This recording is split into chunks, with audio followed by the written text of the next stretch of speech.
Hi friends, welcome back to Sangam Saviruchi cooking ಚಾನಲ್ಗೆ. ಇವತ್ತಿನ ರೆಸಿಪಿಯಲ್ಲಿ ಬದನೆಕಾಯಿ ಪಲ್ಯನ ಸ್ವಲ್ಪ ಡಿಫ್ರೆಂಟಾಗಿ ಹೇಗೆ ಮಾಡೋದಂತ ತೋರಿಸಿಕೊಡ್ತೀನಿ. ವಿಡಿಯೋನ ಎಲ್ಲೂ ಸ್ಕಿಪ್ ಮಾಡದೆ ಕೊನೆವರೆಗೂ ನೋಡಿ ಸಪೋರ್ಟ್ ಮಾಡಿ.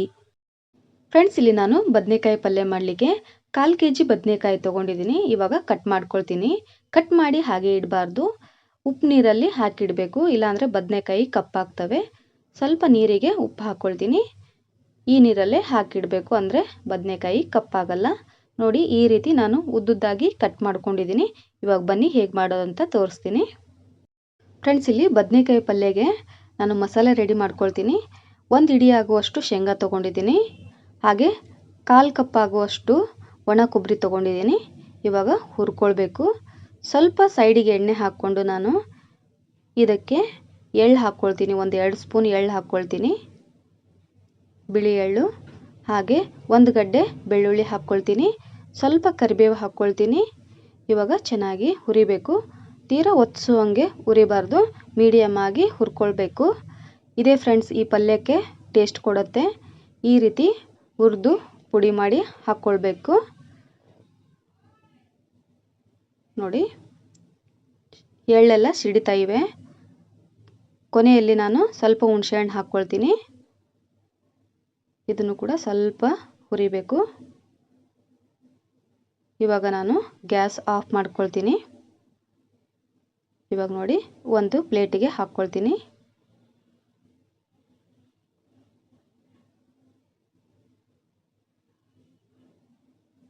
ಫ್ರೆಂಡ್ಸ್, ಸ್ವಲ್ಪ ತಣ್ಣಗಾಗಲಿಕ್ಕೆ ಬಿಡಬೇಕು.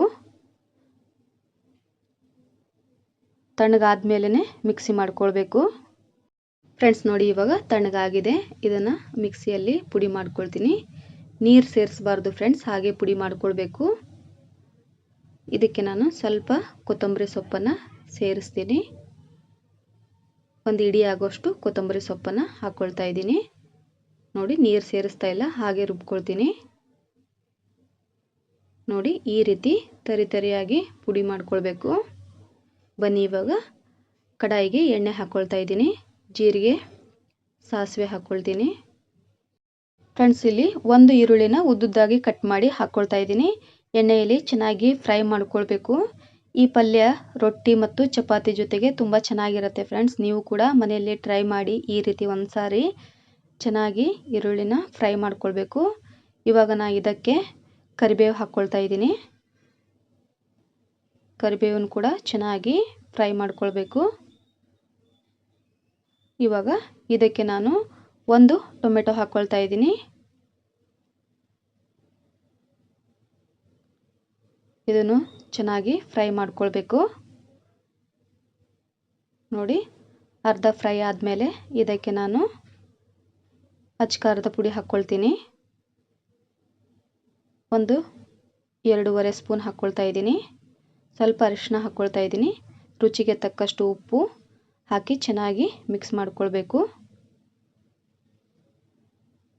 ಲೋ ಫ್ಲೇಮಲ್ಲಿ ಇಟ್ಟು ಚೆನ್ನಾಗಿ ಹುರಿಬೇಕು ಫ್ರೆಂಡ್ಸ್ ಎಲ್ಲನೂ, ಇಲ್ಲಾಂದರೆ ಹೊತ್ತತ್ತೆ. ಫ್ರೆಂಡ್ಸ್, ಇಷ್ಟು ಹುರ್ಕೊಂಡಿದ್ದು ಆದಮೇಲೆ ಕಡಾಯಿಗೆ ಬದನೆಕಾಯಿ ಹಾಕ್ಕೊಳ್ಬೇಕು. ಫ್ರೆಂಡ್ಸ್, ಇಷ್ಟ ಆದಮೇಲೆ ಬದನೆಕಾಯಿ ಒಂದು 5-6 ನಿಮಿಷದಲ್ಲಿ ಪಲ್ಯ ರೆಡಿ ಆಗುತ್ತೆ. ಇವಾಗ ನೋಡಿ, ಎಲ್ಲ ಬದನೆಕಾಯಿನೂ ಕಡಾಯಿಗೆ ಹಾಕ್ಕೊಳ್ಬೇಕು. ಚೆನ್ನಾಗಿ ಎಲ್ಲನೂ ಮಿಕ್ಸ್ ಮಾಡ್ಕೊಳ್ಬೇಕು. ನೋಡಿ, ಚೆನ್ನಾಗಿ ಒಂದು ಸಾರಿ ಮಿಕ್ಸ್ ಮಾಡ್ಕೊಳ್ಬೇಕು. ಇದನ್ನು ಇವಾಗ 1-2 ನಿಮಿಷ ಲಿಡ್ ಕ್ಲೋಸ್ ಮಾಡಿ ಬೇಯಿಸ್ಕೊಳ್ತೀನಿ. ಫ್ರೆಂಡ್ಸ್ ನೋಡಿ, ಇವಾಗ 2 ನಿಮಿಷ ಆಗಿದೆ. ಒಂದು ಸಾರಿ ಚೆನ್ನಾಗಿ ಮಿಕ್ಸ್ ಮಾಡ್ಕೊಳ್ತೀನಿ.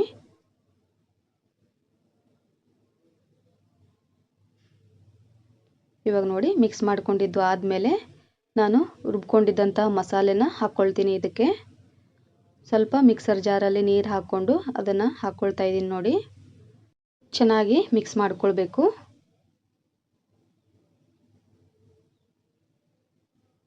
ಮಿಕ್ಸ್ ಮಾಡ್ಕೊಂಡಿದ್ದು ಆದಮೇಲೆ ಒಂದು ಅರ್ಧ ಕಪ್ಪಷ್ಟು ನೀರು ಹಾಕ್ಕೊಳ್ತಾ ಇದ್ದೀನಿ. ಜಾಸ್ತಿ ಹಾಕೋದು ಬೇಡ. ಅರ್ಧ ಕಪ್ ನೀರು ಹಾಕಿ ಚೆನ್ನಾಗಿ ಒಂದು ಸಾರಿ ಮಿಕ್ಸ್ ಮಾಡ್ಕೊಳ್ತೀನಿ. ಇದೇ ಟೈಮಲ್ಲಿ ಉಪ್ಪು ಸರಿಯಾಗಿದೆ ಅಂತ ಚೆಕ್ ಮಾಡ್ಕೊಳ್ಳಿ. ಫ್ರೆಂಡ್ಸ್ ಇವಾಗ ಇಷ್ಟು ಮಿಕ್ಸ್ ಮಾಡ್ಕೊಂಡಿದ್ದು ಆದಮೇಲೆ ಮತ್ತು ನಾನು ಒಂದು 4 ನಿಮಿಷ ಲಿಡ್ ಕ್ಲೋಸ್ ಮಾಡಿ ಬೇಯಿಸ್ಕೊಳ್ತೀನಿ.